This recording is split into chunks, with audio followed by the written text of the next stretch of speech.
அவனும் ஒருத்த போட்டு சோசியல் மீடியா அதை பத்தி நேஷனல் வைட் டிஸ்கஷன் போயிட்டு இருக்கு. அது எதுக்கு போட்டேன்னு தெரியல. அவனுக்கு யாரோ கேட்டாங்க டீம்ல, யாரா நீ என்னன்னு. அவன் ஒரு தனியா காந்தார பருவன்னு ஒரு பேஜ் போட்டு அதுல ஒரு டிசைன், என்ன காந்தார டிசைனை போட்டு வச்சிருக்கேன் வந்து. அதுல இப்படி எப்படின்னு சொல்லிட்டு இருக்கான் வந்து.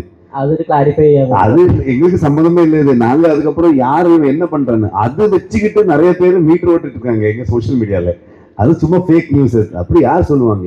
எப்பவுமே வந்து ஒரு மனுஷனுடைய அவனுடைய ஹேபிட் ஆகட்டும், அவனுடைய ஃபுட் ஆகட்டும், அவனுடைய லைஃப் ஸ்டைல் ஆகட்டும், அது வந்து யாருக்குமே கொஸ்டின் பண்ற இது கிடையாது, அதிகாரம் இல்லை அங்கே.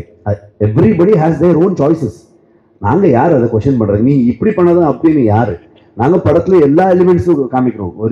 ஒரு கடவுளை பத்தி எப்படி இருக்கோ அது நம்ம காமிக்கிறோம். ஒரு ட்ரைபல், ஒரு நேச்சர் வர்ஷிப்பிங் அது வந்து காமிக்கிறோம். பேசிக்கலி நாங்க வந்து இங்கே பயாஸ்டா வந்து ஏதோ இப்படி அப்படின்னு சொல்றதுக்கு வரல. ஃபிலிம் ஒரு ரைட்டர்ஸ் ஸ்டோரி டெல்லர்ஸ் ஆகிட்டு நாம எப்பவுமே அதை பயாஸ் ஆகக்கூடாது. நாங்க என்ன இருக்கு அது காமிக்கணும். ஸோ அந்த பர்ஸ்பெக்டிவ் உங்களுக்கு தான், நீங்க தான் சொல்லணும். அதுல என்ன நல்லது என்ன கெட்டது அது நீங்க சொல்லணும். ஸோ நான் எப்பவுமே அது வந்து இப்படி இருந்தா அப்படின்னு நான் எப்பவுமே அது வந்து ஒத்திக்க மாட்டேன். அது ஒரு ஃபேக் நியூஸ். சார்